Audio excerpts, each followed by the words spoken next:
The Season 3 2025 update is now live, and with it comes a massive update to the hugely popular GT3 class. And in today's video, I'm going to be testing it out and comparing it to how the GT3s used to be to see what that's going to mean for your racing, qualifying, and everything else in between going forward. So, let's get into it.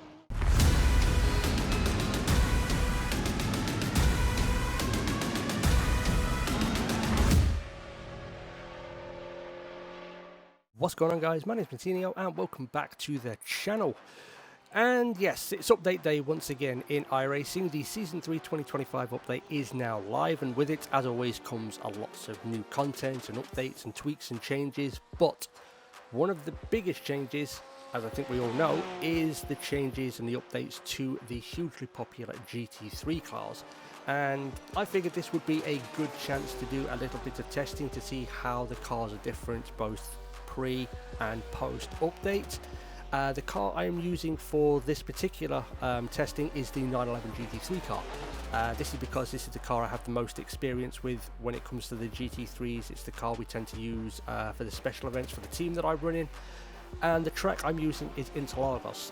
The reason for this is I ran a league race at Interlagos a couple of days ago, and one of the things I noticed during that race was how badly this track can shred your tyres.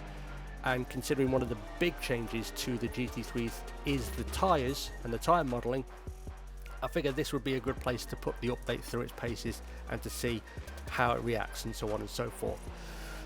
Now, the setup I'm using for the testing is the medium downforce sprint setup, and I did 11 laps both pre and post update. Don't ask me why I did 11 laps. I don't know why it was 11. I think I maybe brain farted and did 11 on the first one, so I had to do 11 on the second one. But either way, I've done 11 laps on both, and the track and ambient temperatures, well, the ambient temperatures were the same, but the track temperatures do always have a little bit of variation. It ranged between about 23.9 to about 25.6.7. So I'd say that's kind of margin of error sort of territory. But like I said, full disclosure on this one, just to make sure that we're trying to keep it as uniform from one side to the other, both pre and post update. So yes, those are the testing parameters, and that's what we're going to be doing in today's video. But before that, let's take a look at the patch notes. So yes, here we are. Here are the patch notes for the GT3 class, and the first one that's going to jump at you is the first point that we see there. The GT3 tyre model has been updated for improved accuracy and realism for both wet and dry tyres, and the tyre warmer temperatures have been reduced. We're going to get into that in a little while.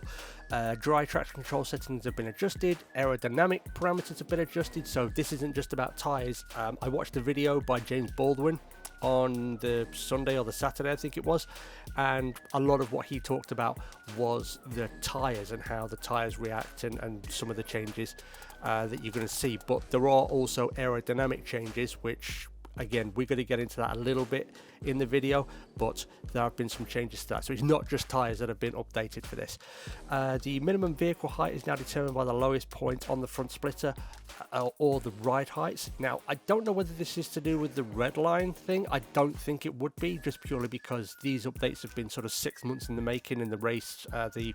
The whole Nordschleife or the Nürburgring 24 controversy with Redline was just a couple of days ago. I don't think they'd make any sort of widespread changes in that space of time just for that instance. Whether it comes further down the line, I don't know. It might, because a few people are calling for some changes on that front.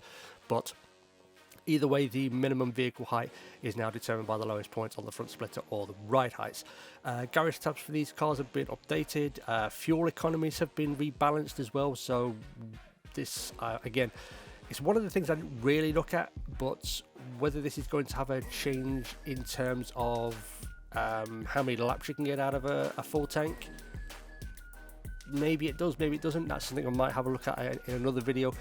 But yes, moving on, the 2025 Season 3 balance performance changes have been completed, and iRacing setups have been substantially updated. Any old setups will be obsolete. This point I've already seen, because when I jumped in to do the post-update testing, the post-update laps testing, it failed tech straight out of the box. Went into the garage tab, picked the same medium downforce sprint setup, which is probably the updated one, and immediately it passed. So yes, we've got new setups or changed setups, which I think was inevitable. I don't envy the setup shops because, like I said, there's a lot of GT3 cars, there's a lot of tracks, there's a lot of different sort of setups you can have depending on the kind of running you're going to be doing. So they are pretty much going to be running around with their hair on fire for the next couple of weeks. So good luck, lads. Yep. Can't wait to see what you can pull out of the bag. But yes, I don't envy them on that front. But there are the patch notes, and again, if you want to see these, I'll leave a link in the description if you want to look at all the patch notes. This is the stuff relating to the GT3 cars, though, as this is what we're going to be focusing on in today's video. So yes, without further ado now, let's go and take a look at the testing, and we're going to start, well, at the start. So, the first thing you're going to be presented with when you jump into the car, as we've sort of touched on with the reduced tyre blanket temperatures, is going to be reduced starting temperatures, going from 44 pre-update to 34 post-update. And it's also going to be reflecting the pressures, 165 across the board, pre-update, and post-update you're looking at 158. Now, what's interesting about this, however, is once you've done your outlap, or the outlap that I did my testing on, and you're going to start, say, your first flying lap in qualifying, the temperatures pre-update 57, 60, 53 and 57 versus 52, 55, 49 and 53 post-update. So from the looks of that, it looks like while you start at a lower temperature, the tyres are going to build temperature a lot quicker. So while you're still going to be at a little bit of a deficit, and you maybe have to be a little bit more cautious and a little bit more careful on your outlap, you are going to be able to build temperature a lot quicker.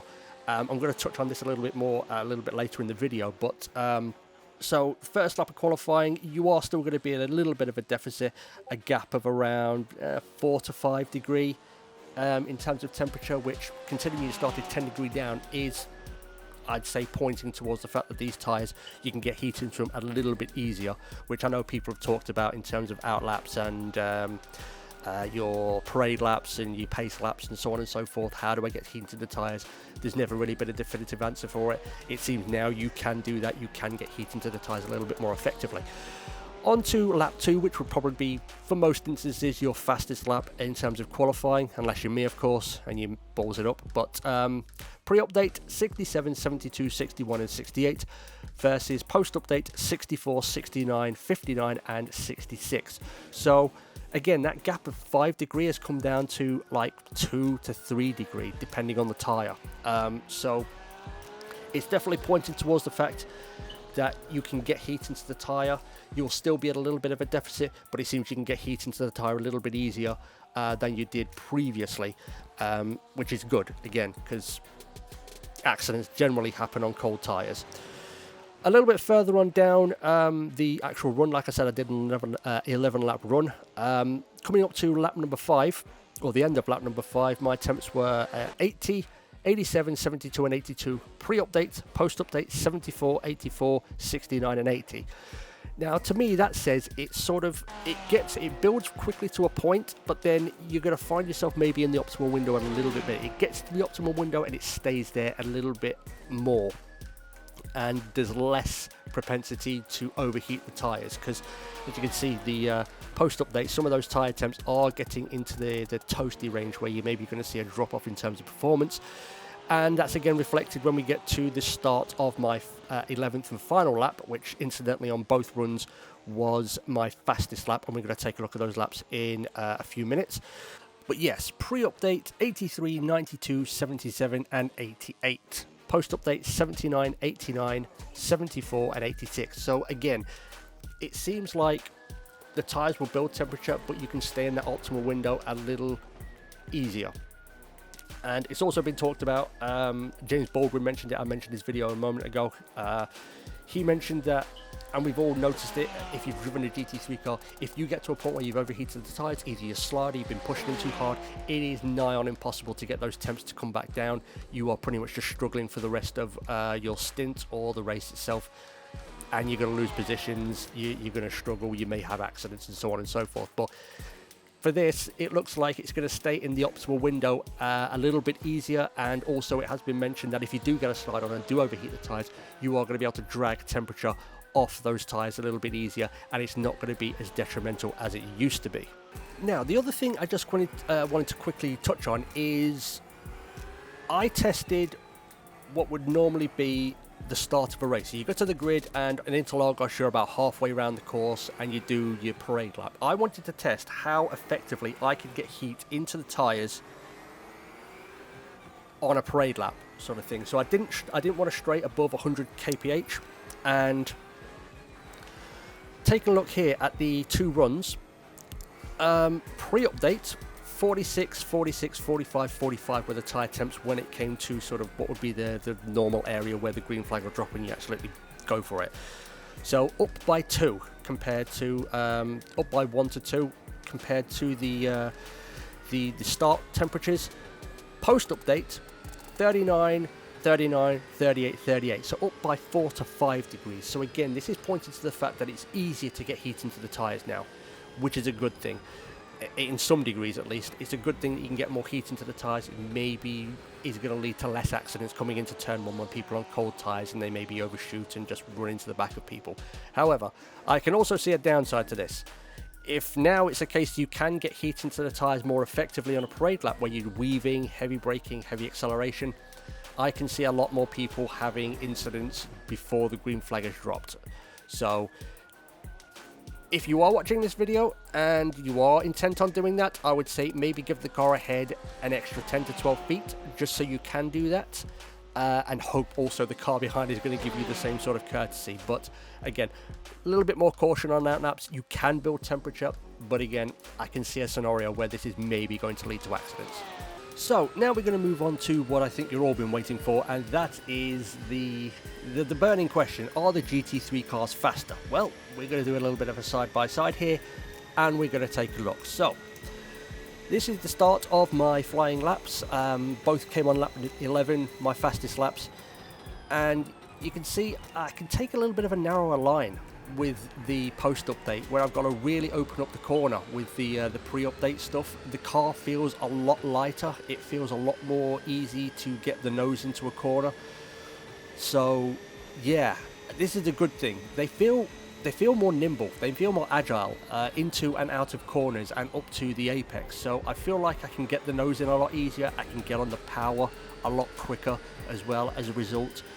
And while they do feel maybe a little bit more skittish in certain areas, this corner coming up here, just into this braking zone, this can upset the car a little bit. But again, I think what you're seeing is they just feel a little easier to drive. You can push them to the limit a little more, and while the GT3 cars weren't really altogether too difficult, they did at times feel a little bit heavy, a little bit cumbersome, and a little bit unwilling at times to get that nose into the apex. But as you can see now, there's already a fairly sizable gap, and in certain instances I'm having to put extra steering lock to get the car through the corner because of the sort of mid-corner understeer that I would be feeling at times. But as we come down to the line, I mean, it's pretty clear the gap's fairly big. And we come across the line, so a 32.09 versus a 33.85. So near as makes no difference, 1.8 seconds faster just from that 11 laps worth of testing. And if we look at the general lap times sort of across the board, as you can see, while the initial laps, or the first lap, is about a tenth slower or just under a tenth slower, after that it's a slam dunk. And I think there's far more consistency post update as well. Yeah, it's almost night and day. They are very, very good now. They weren't bad beforehand, but I feel they are a lot better now. Like I said, a little bit more challenging in certain areas. Heavy braking zones, the rear end could get a little bit skittish towards the back end of sort of longer corners where the load and it is starting to build a little bit on the tyres. But barring that, I think overall across the board you are going to see faster lap times as evidenced here. So yeah, the new GT3 update, they are faster by quite a distance. So there you have it. In closing, GT3 update, I like it. I do like it. it feels very good. Again, this may be subject to some subtle changes, because there's always going to be, when the updates come out, there's always going to be sort of hot fixes and small patches here and there to make little changes to this, that and the other. But as I said, the conclusion I'm taking from this is, one, the cars feel lighter, more nimble, more agile. They're a little bit more pointy, maybe a little bit more skittish. Two, the starting tyre temps are much lower, but it's much easier to build heat into the tyres. Three, you may be getting to those optimal temperatures and they're staying there longer, rather than the temperature just continuing to rise to a point where you're never going to be able to get it back down again. Like I said, with this testing, I didn't have any really significant spins that was spiking the tyre temp to the point where it was maybe overheating the tyres. So at that point, I'm just going to have to sort of take James Baldwin's word for it, because that's something he touched on. It's the one thing I forgot to do, to just try and get the car out of shape and, you know, really overheat those tyres. But like I said, even after 11 laps, the temperatures are lower on the post update, so it feels like it's maybe a little bit closer to that optimal window, and it's staying there a little bit longer. So again, that's going to be it's going to be good. It's going to be interesting going forward for officials and also for special events. It may mean that if you can save tyres and save fuel when you get sort of the end of a stint and you may be on low fuel and you're still going to have a lot more life in the tyres, maybe that's going to give you the opportunity to maybe jump one or two people or get a little bit closer to them by putting in a couple of, you know, fast banzai laps to end your stint before you come in for your fuel and tyres. So yes, but overall I like the update. I do. They do feel a little bit I don't want to say easier to drive, but they're not as heavy and cumbersome. Like I said, they're lighter, they feel lighter, more nimble, more agile, which is a good thing. You can get the nose in. I personally like a very pointy nose on my cars. I want to get the nose in and I can figure out the oversteer later. Understeer is sort of the bane of my existence, and it feels like these cars are owing towards that. So yeah, some of you it may mean a change in terms of driving style. Some of you this may suit your driving style a hell of a lot more, and it may bring more people back to the GT3s who maybe didn't like them because of certain handling characteristics. So yeah, get out there, do some testing, see what you think. I think it's really good. Again, subject to change, of course, because there's always little patches and hot fixes that are going to come after the main update itself. I just got the message that iRacing is now down for maintenance, so they're probably doing some changes there. Whether it's going to be any GT3 changes, I'm not sure. But yeah, get out there, do some testing and see what you think. But that is the end of today's video, guys, so thank you everybody so much for watching. If you enjoyed this, you would like to see more, make sure you hit that like button and subscribe. Also, leave a comment down below. Have you tested the GT3s? What are your thoughts on it? Are you finding the same things I am? Are you finding anything different? Is there something that I maybe missed that you would like to let the people know? Drop a comment down below. It's always awesome to hear from you. But once again, thank you so much for watching. Hope you all have an awesome day. And as always, I will see you all in the next video. Laters.